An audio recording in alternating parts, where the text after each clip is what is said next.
Hello everyone, welcome to Binary Trees. Today we are going to start with our chapter number 3 from class 10th NCERT, two stories about flying. तो to stories about flying इस पूरे chapter में दो stories आपको दी हुई हैं. First is a first flight, his first flight, and second is a black aeroplane, right? In the first story, that is about the seagull, which the parents are helping seagull, where seagull is afraid of flying कि मेरे बहुत छोटे छोटे पंख हैं and मैं अभी बहुत ज्यादा छोटा हूँ एंड मैं उड़ नहीं सकता हूँ. It will be very difficult for me to fly such a big sky, right? But parents are helping seagull so that he can fly properly as other birds fly in the sky. Whereas we have the second story, that is our black aeroplane. It is a story of a plane Dakota जो एक storm में stuck हो जाता है and उसको बचाने के लिए आता है एक अननोन एरोप्लेन जो कि ब्लैक कलर का होता है उस सिचुएशन में से उसको बाहर निकालने के लिए, राइट? तो ये जिस्ट था आपका दोनों स्टोरीज का कि इस पूरे के पूरे चैप्टर में हम दोनों स्टोरीज में क्या पढ़ने वाले हैं. दोनों स्टोरीज बहुत इंटरेस्टिंग होने वाली हैं एंड दोनों ही अपने अपने जगह पे बहुत इंटरेस्टिंग स्टोरीज हैं. So be focused in the entire chapter. We will discuss everything in detail, right? So let's come to the first story about his first flight. उनके जो author हैं Liam ओफ्लेटी is an Irish author from Ireland. His writing is expressing the beauty of nature. जैसे इस वाली story में भी जो beauty दिखाई गई है नेचर के ऊपर कि बहुत वास्ट नेचर है एंड वहां से कौन करेगा फ्लाई, जो छोटे छोटे बर्ड्स हैं वो एयर में आके फ्लाई कर रहे हैं, राइट? स्काई में फ्लाई कर रहे हैं. तो he has written this story about the first flight of a seagull, right? So let's begin with a chapter. His first flight, the young seagull was alone on his ledge. His two brothers and sisters has already flown away the day before. He had been afraid to fly with them. अब क्या बोल रहे हैं वो कि जो young seagull है वो लेज पे अकेला बैठा हुआ है. लेज क्या होता है बेसिकली? जैसे आप देखते हो चट्टाने होती हैं, जो चट्टानों का छोटा सा कोना होता है ना, कॉर्नर, राइट? उसको हम क्या बोलते हैं? लेज बोलते हैं. जहां पे पक्षी आके बैठ जाता है, स्पैरो या कोई भी बर्ड होता है वो आके बैठ जाता है एंड वहां से वो फ्लाई करना स्टार्ट करते हैं, राइट? तो जो उसके ब्रदर्स एंड सिस्टर्स हैं सीगल के, वो ऑलरेडी एक दिन पहले उड़ना सीख चुके हैं बट ये अभी भी डर रहा है उड़ने से. Somehow, when he had taken a little run forward to the brink of the ledge and attempted to flap his wings, he became afraid. The great expanse of the sea stretches down beneath, and it was sunk a long way down, miles down. तो जब वो एक attempt भी करता है उड़ने का brink पे आके, अब यहाँ पे ब्रिंक क्या है? एकदम कोने पे आके, लेज का जो कोना होता है ना, जैसे मानो ये लेज है तो इसका ये वाला कोना यहाँ पे आके उड़ने की कोशिश भी करता है, एक अटेम्प्ट भी लेता है, तो वो क्या हो जाता है? बिल्कुल घबरा जाता है, एकदम से डर जाता है, अफ्रेड हो जाता है कि इतना बड़ा समुद्र है मेरे आगे, इतना बड़ा सी है, इतना डीप सी है कि मैं इसको फ्लाई नहीं कर पाऊंगा. He felt certain that his wings would never support him, so he bent his head and ran away back to the little hole under the ledge where he slept at night. तो जैसे ही वो उड़ने की कोशिश करता है वो बिल्कुल घबरा जाता है कि भाई मेरे जो विंग्स हैं, मेरे इतने छोटे छोटे, अभी I am a new born baby, वो जो बर्ड है, ठीक है, सीगल है, वो एक क्या है? अभी न्यू बॉर्न बर्ड है, राइट? तो उसके जो पंख है वो क्या है? बहुत छोटे छोटे पंख हैं और वो अभी उसको सपोर्ट नहीं कर पाएंगे इतना वास्ट सी को कवर करने के लिए. अगर वो उड़ के दूसरी जगह पे भी जाना चाहता है तो उसको पूरा का पूरा समुद्र जो है वो पार करके जाना पड़ेगा जहाँ पे उसके दूसरे भाई बहन या फिर उसके मम्मी पापा बैठे हुए हैं. तो उसके जो छोटे छोटे पंख हैं वो सपोर्ट नहीं करेंगे. तो जब मैं उड़ने की कोशिश करूंगा तो हो सकता है कि मैं गिर जाऊं. तो ये हो सकता है मैं गिर जाऊं वाला जो डर है वो ही उसके मन में जो है बैठा हुआ है एंड वो ट्राई ही नहीं करता उसकी वजह से उड़ने के लिए। और इसी निराशा से वो क्या करता है, अपना सिर ऐसे नीचे करके, जैसे हम करते हैं ना, हम बहुत ज्यादा उदास हो जाते हैं, निराश हो जाते हैं, किसी चीज की होप छोड़ देते हैं, तो हम भी क्या होता है, बिल्कुल ऐसे चुपचाप से ऐसे बैठ जाते हैं, right.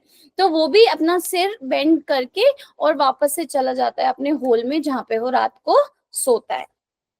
Even when each of his brother and sister, whose wings were far shorter than his own, ran to the brink, flapped their wings, and flew away, he failed to muster up the courage to take that plunge which appeared to him so desperate.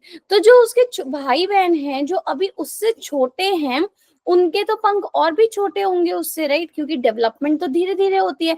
अब ये अगर उनसे बड़ा है तो इसकी body की development as compare to little brother and sister is more ज्यादा है, right.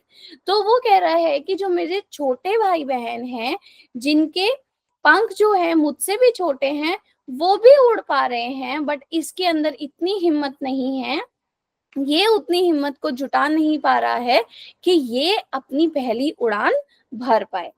His father and mother had come around calling to him shrilly, upbraiding him, threatening to let him starve on his ledge unless he flew away. But for the life of him, he could not move. तो वो जो उसके mother और father हैं seagull के, वो भी आ रहे हैं उसके पास उसको बुलाने के लिए, उसको डांट भी रहे हैं, उसको डरा भी रहे हैं, बट वो अपनी स्ट्रेंथ को इकट्ठा ही नहीं कर पा रहा है कि मैं उड़ूं कैसे। उसका डर बहुत ज्यादा है एज कंपेयर टू उसका करेज ऑफ फ्लाइंग, राइट। तो उसको ये लग रहा है कि मेरी जो लाइफ है वो चली जाएगी अगर मैं उड़ने की कोशिश करूंगा, इसलिए वो उड़ ही नहीं पा रहा है। उन्होंने उसको ये भी डराया कि हम तुम्हें खाना नहीं देंगे तो तुम क्या हो जाओगे, भूखे रह जाओगे, राइट। तो इस चीज के लिए भी वो अपनी स्ट्रेंथ को गैदर नहीं कर पा रहा है कि भाई मैं भूखा मर जाऊंगा या मैं भूखा रह जाऊंगा, बाकी सारे वहां पे खाना खा रहे हैं, बाकी सारे उड़ रहे हैं, दूर हैं मुझसे, मैं यहाँ पे क्या हूँ, अकेला हूँ। स्टिल इतना सारी जो सिचुएशंस भी हो रही हैं, उनके ऊपर भी उसका क्या आ रहा है, डर आ रहा है कि मैं अगर उड़ने की कोशिश करूंगा तो मैं क्या हो जाऊंगा, गिर जाऊंगा। A moment of hunger and lodging, that was 24 hours ago. Since then, nodding had come near him. The day before, all day long, he had watched his parents flying about with his brother and sisters, perfecting them in the art of flight, teaching them how to skim the waves and how to dive for fish. He had, in fact, seen his older brother catch his first herring and devour it, standing on a rock, while his parents circled around raising a proud crackle. And all the morning, the whole family had walked about on the big plateau midway down the opposite cliff, taunting him with his cowardice.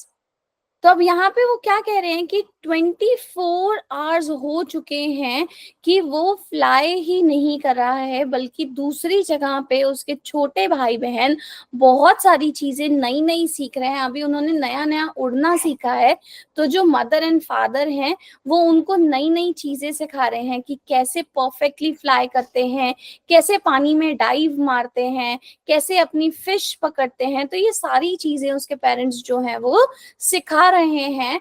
Even वो आपस में circle बना के भी उड़ रहे हैं, और ये दूर बैठा हुआ लेज पे उन सबको देख रहा है कि वो एक प्लेट्यू से दूसरे प्लेट्यू पे कैसे जा पा रहे हैं, एक क्लिफ से दूसरे क्लिफ पे कैसे जा पा रहे हैं। और ये दूर अपने डर के साथ वहां पे बैठा हुआ है, और सारे वहां से इसको बुला भी रहे हैं, but still he is not going there because he do not have that type of courage कि he can fly, right? The sun was now sending the sky blazing on his ledge that faced the south. He felt the heat because he had not eaten since the previous nightfall. He stepped slowly out to the brink of the ledge and standing on one leg with the other leg hidden under his wing. He closed one eye, then the other, and pretended to be falling asleep. Still, they looked falling asleep. Still, they took no notice on him. He saw his two brothers and sisters lying on the plateau, dozing with their heads sunk into their neck.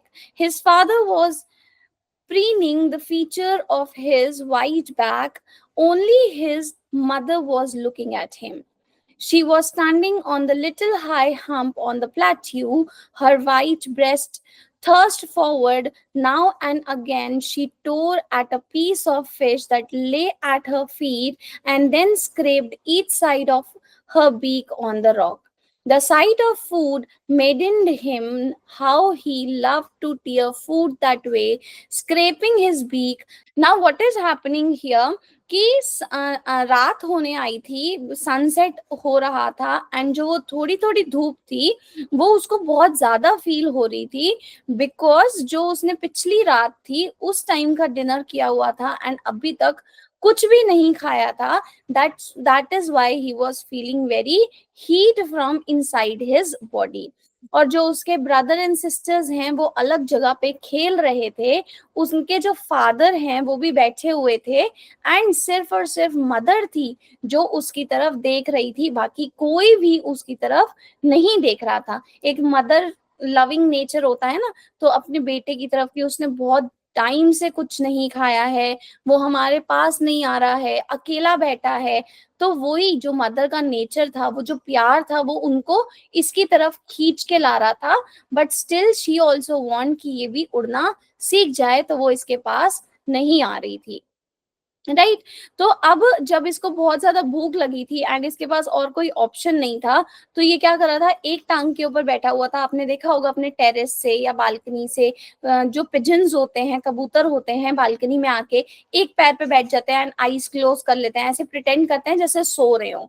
तो ये भी वही चीज कर रहा था, एक पैर पे बैठा हुआ था एंड आंखें बंद करके ऐसे प्रिटेंड कर रहा था जैसे मानो इसको नींद आ रही है. एंड इसकी जो मदर है इसकी तरफ देख रही थी, वो थोड़ी सी हाइट पे प्लेट्यू पे बैठी हुई थी, एंड उनके पास क्या थी, एक फिश का टुकड़ा था जो उन्होंने अपने फीट्स में पकड़ा हुआ था और अपनी बीक से उसको तोड़ रही थी जैसे ये करता था खाना खाते हुए. तो उस चीज को देख के इसको भी मन किया खाना खाने का, एंड वही चीज होता है ना, वाओ ये मेरी फेवरेट चीज है, मैं तो ऐसे ही करता था. तो इसको भी वही चीज, सीगल को भी वही चीज याद आ रही थी कि कैसे मैं भी फिश को ऐसे तोड़ा करता था. The moment of first flight, गा गा गा, he cried, begging her to bring him some food. She screamed back derisively, but he kept calling plaintively, and after a minute and so he uttered a joyful scream. His mother had picked up a piece of fish and was flying across to him with it.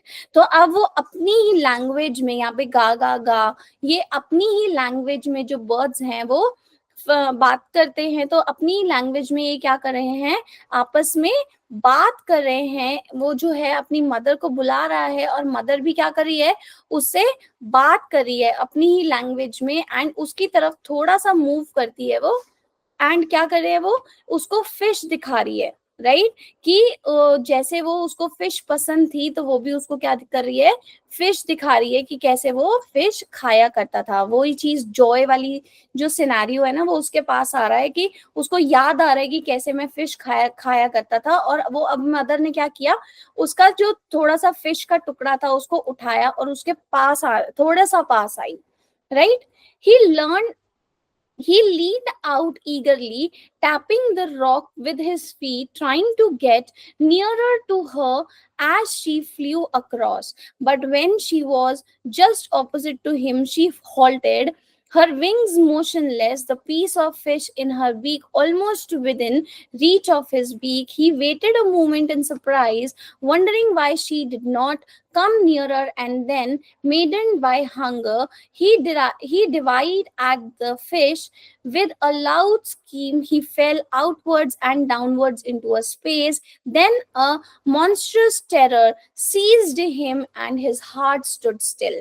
Now what is happening, जैसे mama आई उसके पास, mama bird, ठीक है, fish लेके, तो वो थोड़ा सा fish की तरफ बढ़ा, तो वो भी आगे को झुका उस फिश को लेने के लिए, लेकिन ममा जो थी सीगल की वो वहीं पे रुक गई, राइट। उसको आके फिश उन्होंने नहीं दी, वो चाहती थी ये खुद से कोशिश करे आए और फिश को पकड़े। तो उसने क्या किया, वो थोड़ा थोड़ा आगे बढ़ रहा था और ममा जो थी उसकी वो वहीं पे ही रुक गई, एकदम होल्ड कर गई, बिल्कुल बिना मूव करे वहीं पे खड़ी हुई थी। तो ये जैसे थोड़ा थोड़ा आगे आया और जैसे ही इसने पकड़ने की कोशिश करी फिश को और वो बिल्कुल पीछे हट गए एंड ये कहाँ पे आ गया, बिल्कुल हवा में आ गया। अब इसके नीचे क्लिफ नहीं थी, सिर्फ क्या था, पानी ही था। तो ये नीचे की तरफ गिरने लगा, बाहर की तरफ आ गया था। तो जब वो एकदम से नीचे की तरफ गिरने लगा तो इसके मन में क्या आ गया, बहुत ज्यादा मॉन्स्टरस सा टेरर आ गया ना, कि मैं तो एकदम से गिर जाऊंगा। जैसे हमारा जो हार्ट है वो एकदम स्टिल हो जाता है ना, वो डर आ जाता है जब आप बड़े बड़े झूलों पे बैठे होगे तो आपको डर लगता है, राइट। तो ऐसा ही यहाँ पे भी हुआ, उसको एकदम से क्या हो गया, टेरर, एकदम डर जो है उसके मन में आके बैठ गया, right. He could hear nothing but it only lasted a minute. वो कुछ भी नहीं सुन पा रहा था, वो कुछ भी नहीं ऐसे महसूस भी नहीं कर पा रहा था, बट ये सिर्फ डर जो था वो कितनी देर का डर था, सिर्फ और सिर्फ 1 मिनट का। और अगले ही मोमेंट जब उसने अपने विंग्स को फ्लैप किया तो वो उड़ पा रहा था। The wind rushed against his breast feathers, then under his stomach and against his wings. He could feel the tip of his wings cutting through the air. He was not falling headlong now. He was soaring gradually downwards and outward. He was no longer afraid. He just felt a bit dizzy.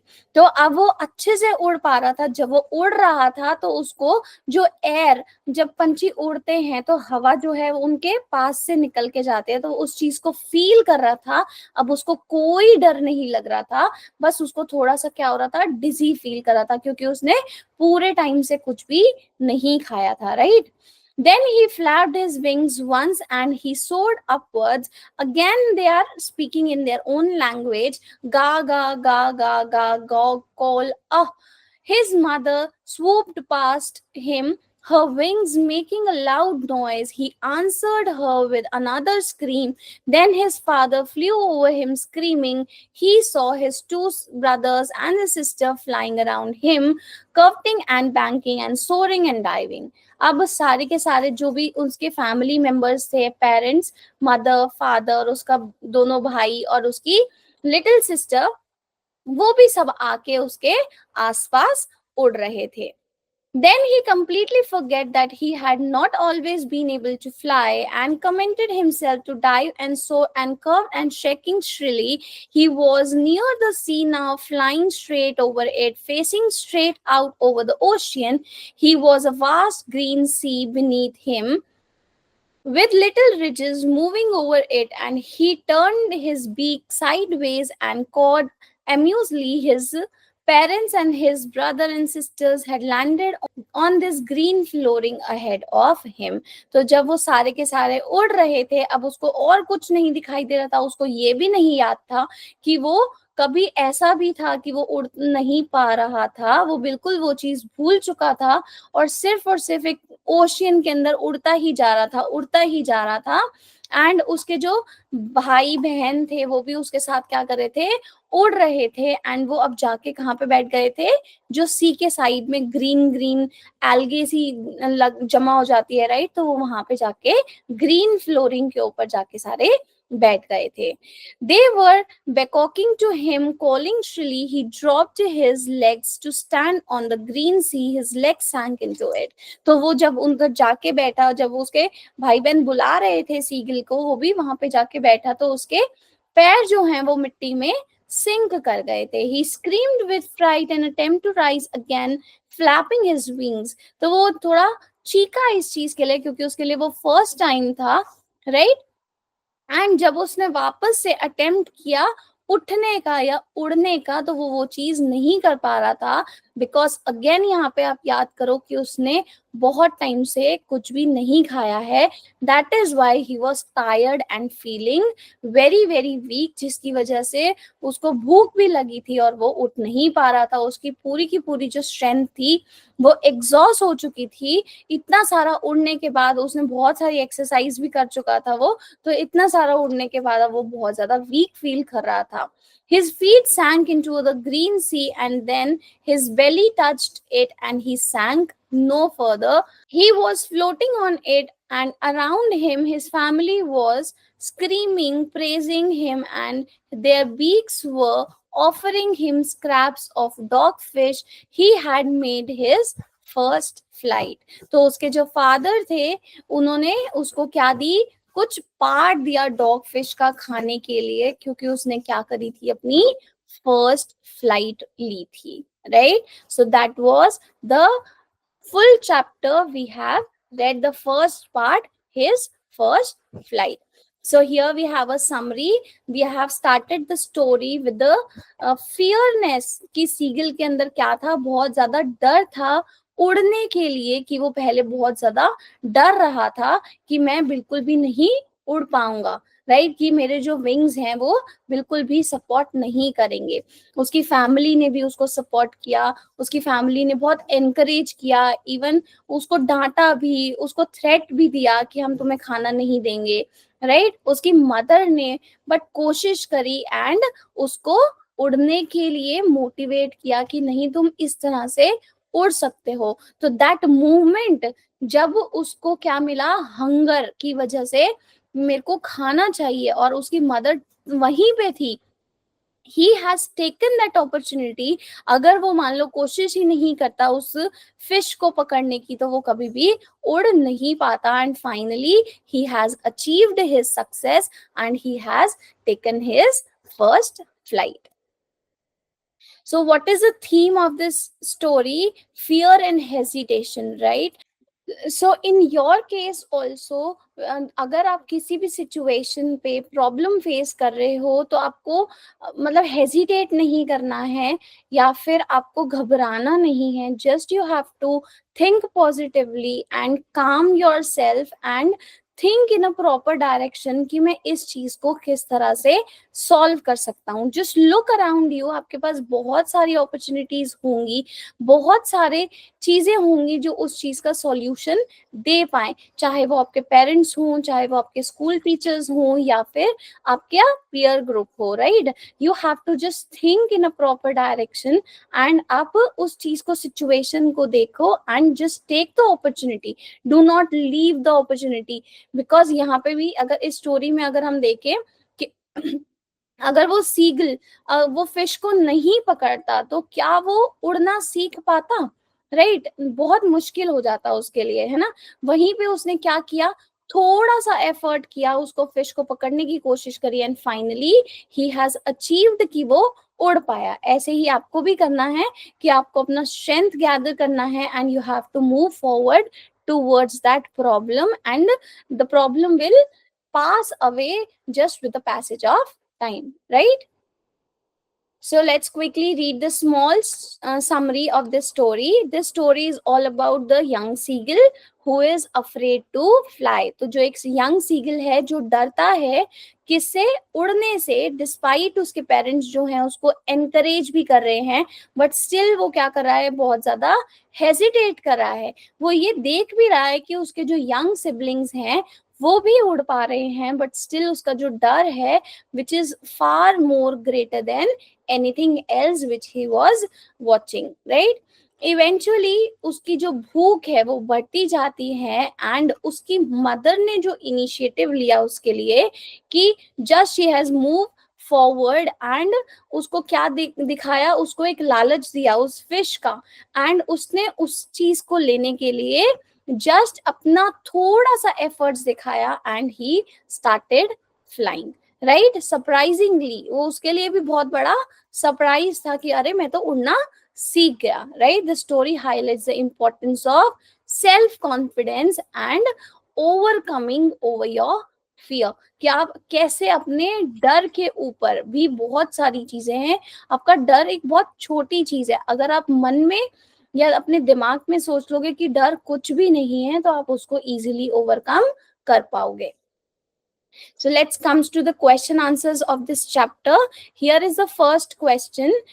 Why was the young seagull afraid to fly? वो क्यों डरता था fly करने से? Do you think all young birds are afraid to make for their first flight, or are some birds more timid than others, do you think a human baby also find it a challenge to take his first flight or a first step? Right तो ऐसा है कि हर bird को डर लगता है या कुछ बर्ड जो होते हैं वो स्ट्रॉन्ग होते हैं, क्या ऐसा ह्यूमंस में भी होता है? तो लेट्स सी कि आप इसका आंसर कैसे लिख सकते हो. The young seagull was afraid to fly because he felt his wings was not support him. कि उसको ऐसा लगता था कि उसके जो विंग्स हैं वो उसको सपोर्ट नहीं करेंगे. He lacked confidence and feared falling into the sea. तो उसको ऐसा लगता था कि मैं जैसे ही उड़ने की कोशिश करूंगा वैसे ही मैं कहाँ गिर जाऊंगा, सी में जाके गिर जाऊंगा. Not all birds may be equally afraid, some may be more daring while others are naturally more timid. Just like human birds can have different personalities, yes, a human baby also find it a challenge to take his first step. Walking requires balance, courage, and even the seagull, which was a baby, often need encouragement and repeated attempts before they succeed. Right? तो हर किसी चीज के लिए आपको बार बार कोशिश करनी पड़ती है.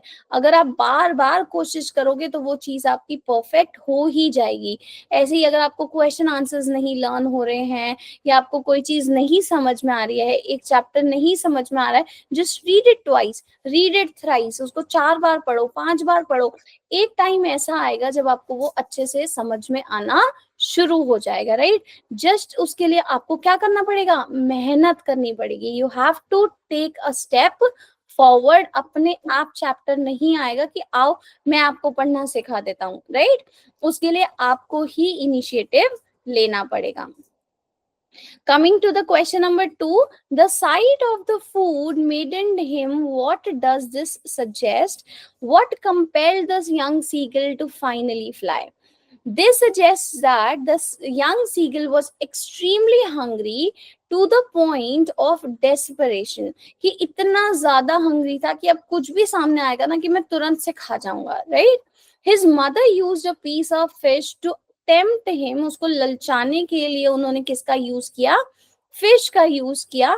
When she came near and then stopped mid-air just out of his reach, his hunger overpowered his fear and he jumped to get the food and thus he began to fly. They were beckoning to him, calling shrilly. Why did the seagull's father and mother threaten him and cajole him to fly? The seagull's parent wanted him to become independent and learn to fly like his siblings. They knew he was capable, but his fear held him back. उनको पता था कि वो capable है क्योंकि हर चिड़िया उड़ तो पाती ही है. राइट? उसका बाय डिफॉल्ट वो नेचर होता है. ऐसा तो नहीं है कि अगर कोई बर्ड है और उसको बाय बर्थ ही उड़ना ना आए और बस उसको एक अटेम्प्ट लेने की जरूरत है. राइट? तो बाय कॉलिंग टू हिम और scolding him, even with holding food, they were trying different ways to push him out of his comfort zone and encourage him to take his first flight or take a leap. So here we are at the end of our first chapter, that is our his first flight. So I hope आपको पूरा chapter अच्छे से समझ में आया हो. And now we are going to start with our second chapter, that is Black Aeroplane, which was written by Frederick Forsyth. Right? So here the chapter's overview in front of you. The story follows a pilot flying home in a Dakota plane. अब Dakota plane क्या है यहाँ पे? Dakota एक plane का नाम है. जैसे आप देख पा रहे हो इस इमेज में, ये बंदा जो है एक प्लेन को फ्लाई कर रहा है. ठीक है ना? ये बहुत ओल्ड प्लेन है जिसका नाम क्या है? Dakota. Right? With a failed instrument and limited fuel, he faces a life-threatening situation when a mysterious black plane appears and guides him to safety. जब क्या होता है बेसिकली, ये अपने घर जा रहा होता है एंड रास्ते में बहुत ज्यादा स्ट्रॉर्म आप कह सकते हो, बहुत ज्यादा तूफान का मौसम हो जाता है, और ये जो है अब ना ही वापस जा सकता है और ना ही अपने घर आगे की तरफ जा सकता है। इसके पास बिल्कुल लास्ट टैंक ऑफ फ्यूल होता है एंड वापस जाने का रास्ता भी बहुत ज्यादा है, और आगे इंग्लैंड तक पहुंचने का भी जो रास्ता है वो बहुत ज्यादा है। He do not even have time and fuel to reach to his home town, right. तो उस टाइम पे स्ट्रॉम के अंदर एक एरोप्लेन उसकी आके जान बचाता है, इसीलिए उसको क्या बोला गया है, एक मिस्टीरियस ब्लैक प्लेन बोला गया है, जो आके डकोटा की प्लेन की मदद करता है उसको उस सिचुएशन से बाहर निकालने के लिए, right. Now let's comes to our author. Frederick Forsyth is a renowned English author celebrated for his famous writings. He also wrote The Black Aeroplane, a mysterious short story about a pilot's experience कि यहाँ पे pilot कैसे इतनी बड़ी situation से बाहर आ पाता है। तो ये बहुत ब्यूटीफुली डिस्क्राइब किया हुआ है हमारे ऑथर ने पूरी की पूरी स्टोरी को। इस पूरी स्टोरी को बहुत अच्छे से पढ़ेंगे and we will enjoy it a lot. So let's start. The Black Aeroplane. The moon was coming up in the east. Behind me, the stars were shining in the clear sky above me. There wasn't a cloud in the sky. I was happy to be alone high up above the sleeping countryside. I was flying my old Dakota aeroplane over the France back to England. तो अब ये कहाँ जा रहा है? England जा रहा है एंड कहाँ से जा रहा है? फ्रांस से इंग्लैंड वापस जा रहा है। इसका घर कहाँ पे है? इंग्लैंड में है एंड ये फ्रांस आया होगा किसी कारण से, तो अब now he is flying back from France to England, right. तो कैसा सिनारियो क्रिएट किया गया है? He is flying towards east, मतलब अब ये मून जो है, अभी स्काई में मून है, मतलब शाम का टाइम हो रहा है और जो स्टार्स हैं वो शाइन कर रहे हैं, स्काई जो है बहुत ज्यादा क्लियर है और ये बादलों के ऊपर उड़ रहा है, राइट। स्लीपिंग कंट्री साइड क्यों बोला गया है? क्योंकि ऑलमोस्ट रात का समय है, तो हो सकता है सारे के सारे सो रहे हैं, राइट। और ये क्या कर रहा है? अब उड़ रहा है बिल्कुल शांत वातावरण में एंड बिल्कुल एनवायरनमेंट जो है बहुत पीसफुल एनवायरनमेंट है और ये बहुत ज्यादा इंजॉय कर रहा है अपनी फ्लाइंग को। And he is flying back to England from France. I was dreaming of my holiday and looking forward to begin with my family. I looked at my watch, 1:30 in the morning. I should call Paris control soon. I thought as I looked down past the nose of the aeroplane, I saw the light of a big city in front of me. I switched on the radio and said, Paris control, Dakota DS088 here. Can you hear me? अब क्या हुआ? ये अपनी holidays के बारे में सोच रहा है कि कैसे इसकी हॉलीडेज गई और वापस अब ये घर जा रहा है, तो ये अपनी फैमिली के साथ होना चाहता है। ही नीड टू बी, मतलब ही वो आगे की सोच रहा है कि कैसे वो अपनी फैमिली के साथ रहेगा, ठीक है ना। तो इतने में ही वो वॉच में देखता है, तो कितना टाइम हो रहा होता है वॉच में? रात के 1:30 बज रहे होते हैं, 1:30 बज रहा होता है रात का। तो ये क्या सोचता है कि मुझे पेरिस कंट्रोल से क्या करना चाहिए? कांटेक्ट करना चाहिए। तो ये जैसे ही अपने आगे एकदम टिप ऑफ द एयरप्लेन होती है ना, जैसे एयरप्लेन है, सोचो ऐसे ट्राइंगल है ना आगे की तरफ, तो उसके टिप पे देखता है तो उसको क्या दिख रही है? Light. I saw the light of a big city in front of me. तो उसको बड़ी सी सिटी की लाइट्स दिख रही हैं आगे। तो वो रेडियो चालू करता है एंड पेरिस कंट्रोल को बुलाने की कोशिश करता है। और क्या बोलता है? जब हम अपने किसी भी ऐसे फॉर्मल इंस्ट्रूमेंट से बात करते हैं तो वो कैसे बात करते हैं? Paris control, Dakota DS088 here, can you hear me. तो जो इसका डकोटा है उसका कोड क्या है? DS088। तो वो उनको बता रहा है कि क्या आप मुझे सुन पा रहे हो? I am on my way to England, over. तो मैं अपने रास्ते में हूँ, मैं इंग्लैंड वापस आ रहा हूँ। The voice from the radio answered me immediately. उसको वहां से तुरंत से एक आंसर आता है, DS088, I can hear you, you ought to turn 12 degree west now. कि हम तुम्हें सुन सकते हैं, लेकिन तुम्हें इंग्लैंड के लिए क्या करना पड़ेगा, 12 डिग्री वेस्ट की तरफ थोड़ा सा टिल्ट करना पड़ेगा अपने एयरप्लेन को, अगर तुम्हें इंग्लैंड पहुंचना है तो। DS088 over. I checked the map and the compass, switched over to my second and last fuel tank, and turned the Dakota 12 degree west towards the England. तो उसने अपनी कंपस की तरफ देखा, अपने मैप को देखा और अपना फ्यूल टैंक को चेंज किया और 12 डिग्री वेस्ट की तरफ क्या किया, थोड़ा सा टिल्ट किया according to the compass, and जहां से वो इंग्लैंड पे, मतलब इंग्लैंड की तरफ जा सकता है। Right, I will be in the time for breakfast, I thought. कि वो सोच रहा है कि मैं जो है बिल्कुल टाइम से पहुंच जाऊंगा अपनी फैमिली के पास।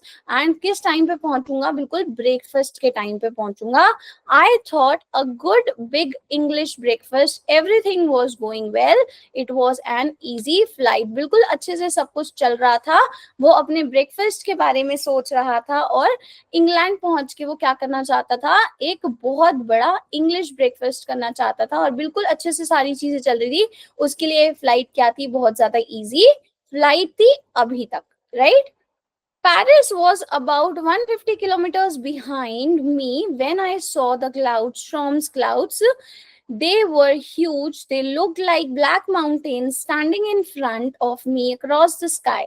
I knew I could not fly up and over them, and I did not have enough fuel to fly around them to the north or south. I ought to go back to Paris, I thought, but I wanted to get home. I wanted that breakfast. I will take the risk, I thought, and flew that old Dakota straight into the storms. अब जो Paris था वो 150 kilometre क्या था, उसके पीछे रह चुका था जब इसने बहुत घने स्ट्रॉन्ग वाले क्लाउड्स देखे अपने आगे। जैसे आप इमेज में देख सकते हो, देख रहे हो कितने सारे ब्लैक क्लाउड्स हो रहे हैं। राइट, जब मौसम खराब हो जाता है तो ऐसे ही क्लाउड्स दिखते हैं हमें एयरप्लेन से।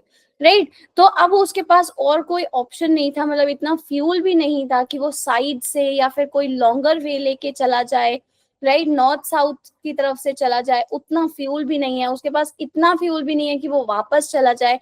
और वो अगर वो वापस जाने की सोचता भी है तो उसको क्या ख्याल आ रहा है कि नहीं, मुझे अपने घर जाना है, इंग्लैंड जाना है। He is thinking about his breakfast. तो वो रिस्क लेता है और डकोटा को कहाँ ले जाता है, उस स्ट्रॉम में ले जाता है कि भाई जो होगा अब देखा जाएगा। I need to reach home on time.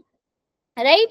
Inside the clouds, everything was suddenly black. It was impossible to see anything outside the airplane. The old aeroplane jumped and twisted in the air. I was looked at the compass. I couldn't believe my eyes. The compass was turning round and round and round. It was dead. It would not work. The other instruments were suddenly dead too. I tried the radio, Paris control, can you hear me? There was no answer. The radio was dead too. I had no radio, no compass, and I could not see where I was. I was lost in the storm. तो अब क्या हुआ कि उसने अपनी compass में देखा कि भाई मैं कहाँ जा रहा हूँ, तो उसको अपनी आंखों पे बिल्कुल भी बिलीव नहीं हुआ। जब वो स्ट्रॉम में घुसा था तो बिल्कुल भी उसके चारों तरफ क्या था, लाइट्स नहीं थी, अंधेरा ही अंधेरा था, उसको कुछ भी दिखाई नहीं दे रहा था। एंड जब उसने कंपस की तरफ देखा तो क्या देखा कि कंपस की जो सुई है या फिर निडल है वो क्या कर रही है, राउंड एंड राउंड घूम रही है। दैट मीन्स जो कंपस है वो क्या हो चुका है, खराब हो चुका है। उसने बाकी के इंस्ट्रूमेंट्स भी चेक किए, वो भी कोई रिस्पॉन्स नहीं दे रहे थे, वो भी खराब हो चुके थे। एंड उसका कोई भी कॉन्टैक्ट नहीं हो पा रहा था पेरिस कंट्रोल के साथ, एटीसी के साथ। राइट, एटीसी क्या होता है, एयर ट्रैफिक कंट्रोल। तो जो हेल्प करता है एयरप्लेन को मूव करने में या फिर डायरेक्शंस देने में। राइट, तो उसका कोई भी कांटेक्ट नहीं हो पा रहा था। उसने ट्राई किया पेरिस कंट्रोल बोल के कि क्या आप मुझे सुन पा रहे हो, लेकिन उधर दूसरी तरफ से कोई भी आंसर नहीं आया। एंड रेडियो भी डेड हो चुका था। अब उसके पास ना ही रेडियो था ना ही कंपास था, और वो बिल्कुल गुम हो चुका था। उसको पता ही नहीं था कि वो अब कहाँ पे है। Then in the black cloud quietly near me, I saw another airplane. It had no lights on its wings, but I could see it flying next to me. Through the storm, I could see the pilot's face turn towards me. I was very glad to see another person. He lifted one hand and waved, "Follow me." He was saying, "Follow me." He knows that I am lost. I thought he is trying to help me. इतने में ही ये क्या देखता है कि इसके side में एक और एरोप्लेन खड़ा है। वो अचानक से ही कहीं से आ जाता है, एंड वो उसको देख के इतना ज्यादा खुश होता है, और उसमें जो वो इंसान बैठा हुआ है दूसरे एयरप्लेन में, वो क्लियरली इसको दिखाई दे रहा है। और वो क्या करता है, अपना ऐसे हाथ उठाता है और इसकी तरफ वेव करता है, और कि इसको कहने की कोशिश कर रहा है कि यू जस्ट फॉलो मी, कि मुझे फॉलो करो, and I will help you to get through this storm. क्योंकि उसको पता है कि मैं जो हूँ गुम चुका हूँ, और मैंने सोचा कि वो मेरी मदद करना चाहता है। He turned his airplane slowly to the north in front of my Dakota so that it would be easier for me to follow him. I was very happy to go behind the strange aeroplane like an obedient child. तो उसने जो अपना aeroplane है वो कहाँ पे कर लिया, नॉर्थ साइड मूव कर लिया मेरे डकोटा के आगे। और वो मुझे क्या कह रहा है कि मुझे उसको क्या करना है, फॉलो करना है। And it was very easy for me to follow him, और मैं भी उसको एक छोटे बच्चों की तरह ओबीडियंटली फॉलो कर रहा था, क्योंकि अल्टीमेटली उसको भी बाहर निकलना है। After half an hour, the strange black aeroplane was still there in front of me in the clouds. Now there was only enough fuel in the old Dakota's last tank to fly for 5 or 10 minutes more. I was starting to feel frightened again. But then he started to go down, and I followed through the storm. Suddenly, I came out of the clouds and saw two long straight lines of lights in front of me. It was runway and airport. I was safe. I turned to look for my friend in the black airplane, but the sky was empty. तो अब जब वो आधे घंटे बाद उसने देखा कि अभी भी वो एरोप्लेन उसके आगे ही है, वो ब्लैक कलर का एरोप्लेन, और वो उसको कॉन्टिन्यूअसली फॉलो कर रहा है, और उसने फ्यूल टैंक की तरफ भी देखा, तो अब बस उसके पास कितना फ्यूल बचा था, सिर्फ और सिर्फ 5-10 मिनट का फ्यूल बचा था। एंड वो इस चीज को देख के बहुत ज्यादा घबरा गया कि पता नहीं कितना और रास्ता बचा है, बट मेरे पास तो फ्यूल बिल्कुल भी नहीं है। बट कुछ टाइम बाद ही वो क्या हुआ, क्लाउड्स में से बाहर आ गए, और उसने अपने आगे क्या देखा, दो लाइंस देखी लाइट्स की, और वो क्या था, रनवे था, एयरपोर्ट था, अब वो सेफ था। तो जैसे ही वो बाहर आ गया, अब उसने वापस मुड़ के देखा अपने उसी एरोप्लेन की तरफ जिसने उसकी हेल्प करी है। तो उसने जब मुड़ के देखा तो वहां पे कोई भी नहीं था। आई कुड नॉट सी, वो स्काई जो था वो एम्प्टी था, एंड वहां पे कोई भी नहीं था, कोई ब्लैक एरोप्लेन नहीं था, वो चला गया था। I could not see it anywhere. I landed and was not sorry to walk away for the old Dakota near the control tower. I went and asked a woman in the control center where I was and who the other pilot was. I wanted to say thank you. She looked at me strangely and then laughed. तो इसने जब अपना plane जो है park कर दिया, and जब ये कंट्रोल रूम में जाके इन्होंने पूछा उधर ऑफिसर से कि वही जो मैं जहाँ पे मैं उड़ रहा था वहां पे एक और एरोप्लेन भी था, एक और पायलट भी था, वो कहाँ चला गया अचानक से, मुझे उसको थैंक यू करना है, उसके साथ कनेक्ट करो, I want to thank him, उसने मेरी जान बचाई है। तो वो स्ट्रेंजली जो लेडी थी वहां पे बैठी हुई, वो उसको स्ट्रेंजली देखने लगी और उसके ऊपर हंसने लगी, भाई किसकी बात कर रहे हो तुम, वहां पे तो कोई भी नहीं था, another aeroplane up there in the storm, no no वहां पे कोई भी नहीं था, तुम्हारे अलावा वहां पे आज और कोई एरोप्लेन नहीं उड़ रहा था, मैं सिर्फ तुम्हारा ही एरोप्लेन देख पा रही थी रडार पे। सो who helped me to arrive there safely without a compass or a radio and without any more fuel in my tank. Who was a pilot on the strange black aeroplane flying in the storm without lights? तो वो कौन था जिसने मेरी help करी, जिसने वो aeroplane उड़ा रहा था जो जिसमें कोई लाइट नहीं जल रही थी, ब्लैक कलर का एरोप्लेन था, मेरे पास ना ही रेडियो था, मेरे पास ना ही कंपास था, कोई भी इंस्ट्रूमेंट मेरा काम नहीं कर रहा था, मेरा फ्यूल भी बहुत कम था, स्टिल उसने मेरी हेल्प करी। कौन था वो? तो he was very curious to know कि वो कौन सा एरोप्लेन था जो उसकी जिसने उसकी मदद करी। बट अल्टीमेटली जब उसने देखा तो वहां पे कोई एरोप्लेन नहीं था। इवन एटीसी ने भी अप्रूव किया कि आपके अलावा वहां पे कोई और एरोप्लेन नहीं था।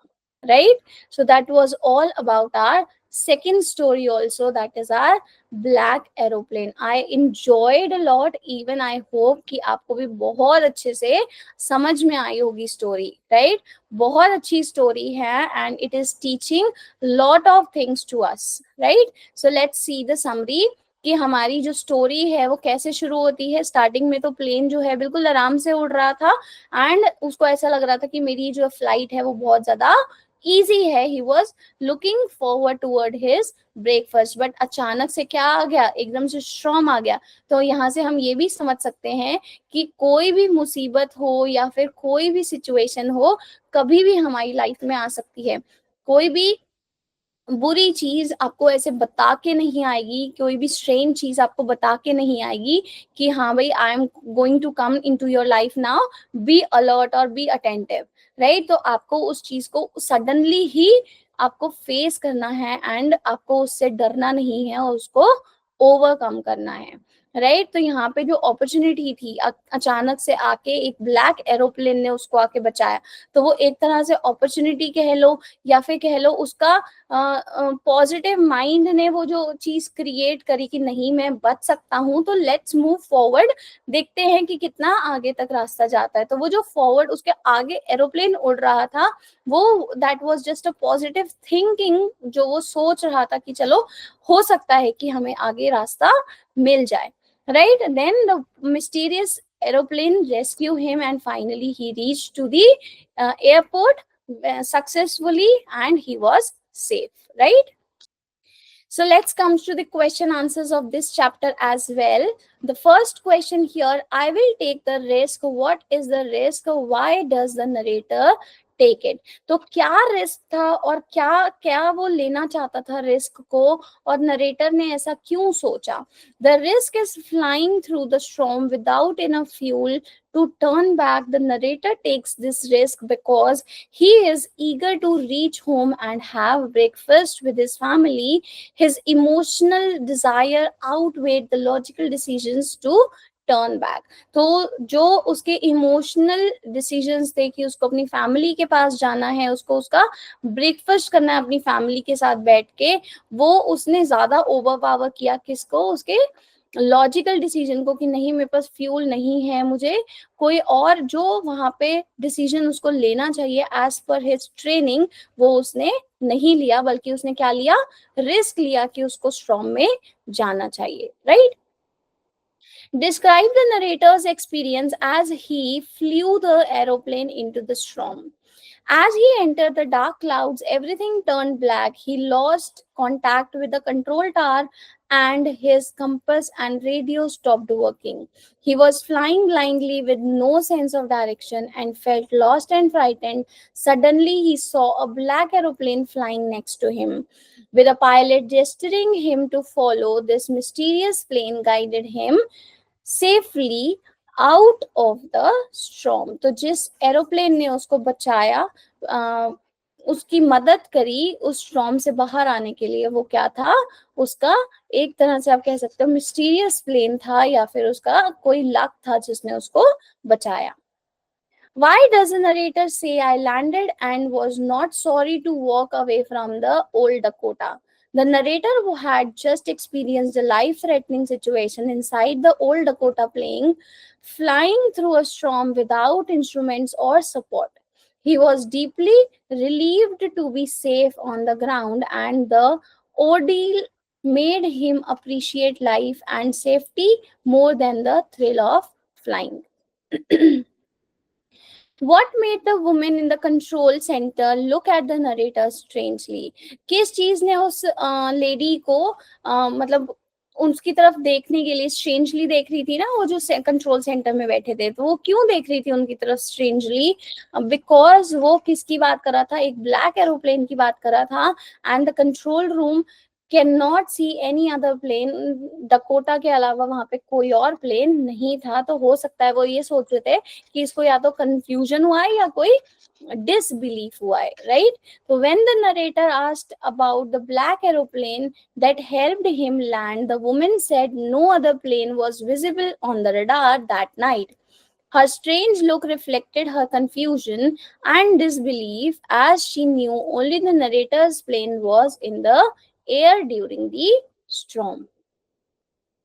सो आई होप आपको सारे के सारे क्वेश्चन आंसर्स समझ में आए हों, and we have covered all the NCERT questions here, right? So we are at the end of the both the chapters, the first flight and the black aeroplane, right?